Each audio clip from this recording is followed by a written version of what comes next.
Ram raids and smash and grabs are hitting the jewellery industry hard. Thieves have made off with almost £400 million worth of jewellery in the past 3 years. The long arm of the law can't always be on hand to catch criminals in the act, but sometimes the great British public will steam in to take down crooks. Even bag-wielding supergrands can dish out rough justice. I think some people sense that actually this is something that I need to do that's good, it's something that I need to do in response, and I'm going to take responsibility and I'm going to step up and do something positive about what's going on. It's a sense of achieving and delivering justice for the broader community. In Leeds, James was on his way to a meditation class with his girlfriend. When they stopped to look in a jeweller's window, they clocked more than a nice display of bangles. When I looked through the shop window, all I could see was a hand indiscriminately grabbing any item that they could find and just loading it into some sort of bag. Disturbingly, at least one gang member is wielding a gun. It was hard to get my head round. Is this actually happening right now in front of me? What do I do? You know, you just don't know because you're never put in that type of situation until you are. James does exactly the right thing and calls the cops. But the armed gang, having ransacked the jewellers, are off on their toes. The next thing I knew, a member of the public was running across the precinct towards a man, shouting at him, you know, "Hey, you stop."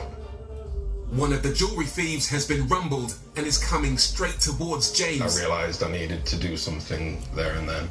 It was a case of now or never. The masked bandit chose the wrong bystander to run past. James used to be a wrestler. In this Royal Rumble, James was always going to end up on top. He and his accomplice totally flattened the villain and kiboshed his plan to escape. I think I must have been acting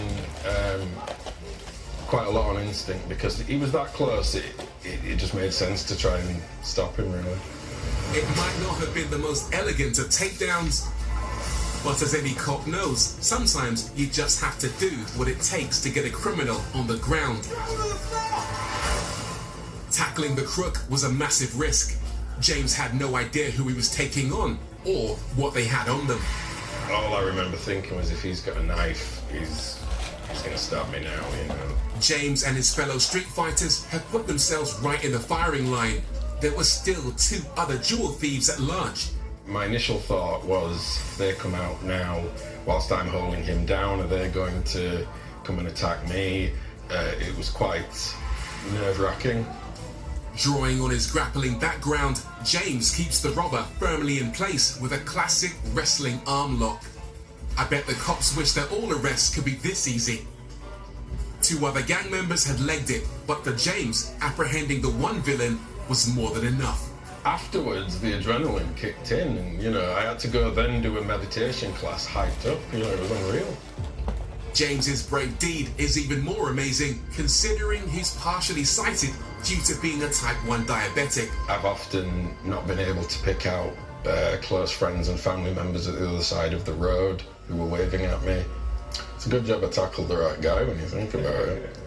I personally wouldn't recommend to anybody to get involved, but he's got so much courage and he's done what a lot of people wouldn't have done. He's got a disability, he struggled to see, but he's straight in there, taking him straight to the floor, and massive kudos to him, yeah. The police recovered 64 watches worth a total of £485,000, but the 2 other thieves still made off with £450,000 worth of jewellery.